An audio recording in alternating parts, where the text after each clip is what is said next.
యోహాను వ్రాసిన ప్రకటన గ్రంథము 7వ అధ్యాయము.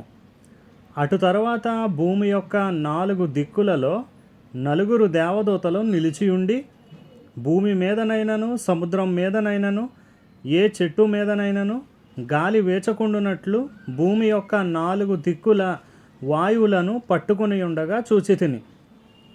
మరియు సజీవుడగు దేవుని ముద్రగల వేరొక దూత సూర్యోదయ దిశ నుండి పైకి వచ్చుట చూచితిని.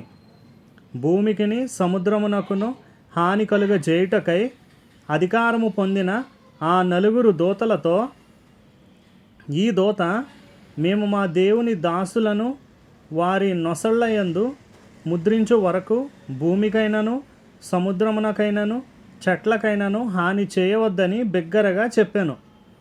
మరియు ముద్రింపబడిన వారి లెక్క చెప్పగా వింటిని. ఇశ్రాయేలీల గోత్రములన్నిటిలో ముద్రింపబడిన వారు 144,000 మంది. యోధా గోత్రములో ముద్రింపబడిన వారు 12,000 మంది. రూబేను గోత్రంలో 12,000 మంది.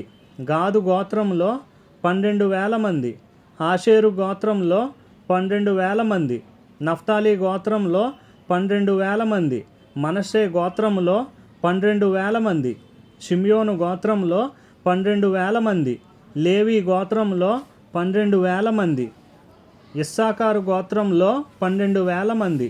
జెబూలూను గోత్రంలో 12,000 మంది. యోసేపు గోత్రంలో 12,000 మంది. బెన్యామీను గోత్రంలో 12,000 మంది ముద్రింపబడిరి. అటు తరువాత నేను చూడగా, ఇదిగో, ప్రతి జనములో నుండి, ప్రతి వంశంలో నుండి, ప్రజలలో నుండి, ఆయా భాషలు మాట్లాడువారిలో నుండి వచ్చి ఎవడునూ లెక్కింపజాలని ఒక గొప్ప సమూహము కనబడెను. వారు తెల్లని వస్త్రములు ధరించుకొన్న వారై ఖర్జూరపు మట్టలు చేతపట్టుకొని సింహాసనము ఎదుటను గొర్రెపిల్ల ఎదుటను నిలువబడి, సింహాసనాసీనుడైన మా దేవునికిని గొర్రెపిల్లకును మా రక్షణకై స్తోత్రమని మహాశబ్దముతో ఎలుగెత్తి చెప్పిరి. దేవదూతలందరూ సింహాసనము చుట్టూను పెద్దల చుట్టూను ఆ 4 జీవుల చుట్టూను నిలువబడి ఉండిరి. వారు సింహాసనము ఎదుట సాష్టాంగపడి, ఆమేన్, యుగ యుగముల వరకు మా దేవునికి స్తోత్రమును మహిమయు జ్ఞానమును కృతజ్ఞతాస్తుతియు ఘనతయు శక్తియు బలమును కలుగును గాక అని చెప్పుచు దేవునికి నమస్కారము చేసిరి. ఆమేన్.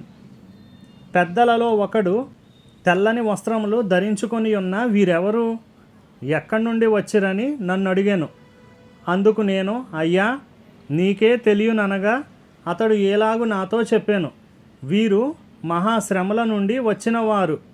గొర్రెపిల్ల రక్తములో తమ వస్త్రములను ఉదుకుకొని వాటిని తెలుపు చేసుకొనిరి. అందువలన వారు దేవుని సింహాసనం ఎదుట ఉండి రాత్రింబగళ్ళు ఆయన ఆలయంలో ఆయనను సేవించుచున్నారు. సింహాసనాసీనుడైన వాడు తానే తన గుడారము వారి మీద కప్పును.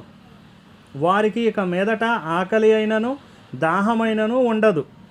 సూర్యుని ఎండైనను ఏ వడగాలి అయినను వారికి తగులదు.